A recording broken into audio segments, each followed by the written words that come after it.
الرحمن الرحيم.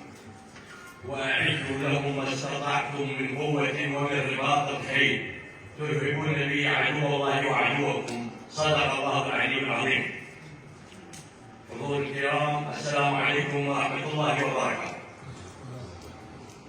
فرصة طيبة أن نلتقي بهذا الجمع المبارك من أعمدة القوم وثابات المجتمع، شيوخ العشائر من مختلف عشائر قضايا المحمودية.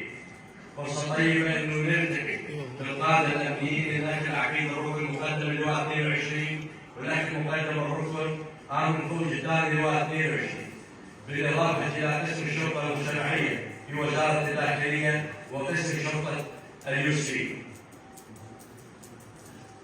أيها الإخوة الكرام، لطالما مرت علينا سنوات عجاف طويلة عانينا فيها من المآسي والويلات ما يكفي، وفقدنا المال والبنون، واحترق فيها الأخضر واليابس، وأعطينا الأبناء والإخوة والأعزاء والأصدقاء قرابين لهذا الوطن العزيز، حيث خطفت دماءهم الزكية أرض هذا الوطن من الشمال إلى الجنوب.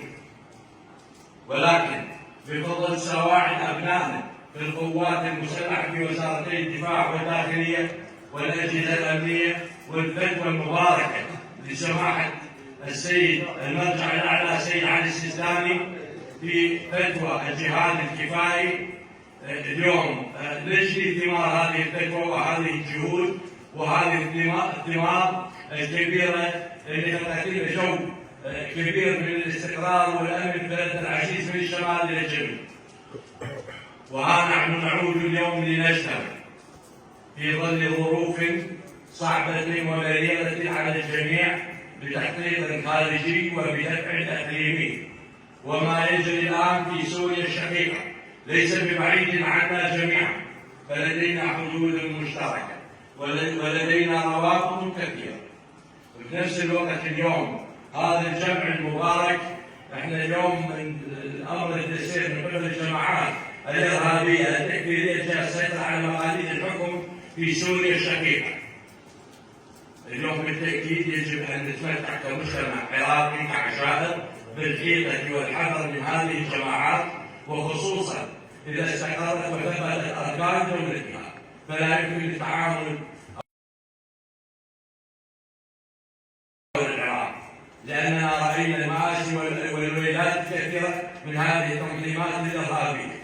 لذلك اليوم مطلوب منا جميعا الأخوة والتكاتف، قادة العسكريين، قادة عشائر، قادة مجتمع، مثقفين.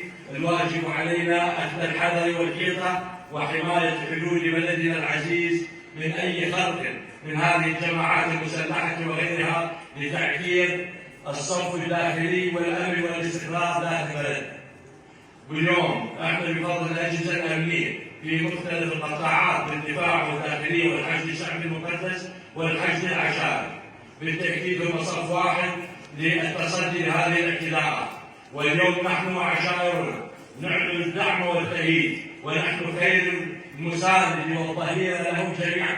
لقد ضحينا سابقا بالكثير من أبنائنا فلذات أحفادنا وأعطينا الدماء الكثيرة، واليوم لن نتوقف.